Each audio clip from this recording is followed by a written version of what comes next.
Hi guys, so on this short quick video I'm gonna give you the most effective way to fix Snapchat camera full screen. So if you want to make your camera full screen on Snapchat, this video is gonna help you a lot. So all what you want to do is very simple. Just go to the Play Store or the App Store. If you have iPhone, you can do the same thing.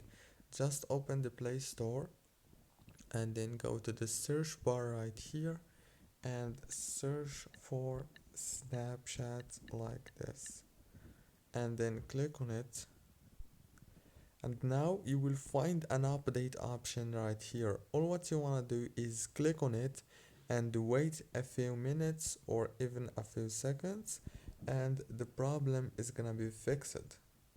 That's it guys, very easy and simple. Don't forget to like and subscribe, and thank you very much for watching this video until the very end.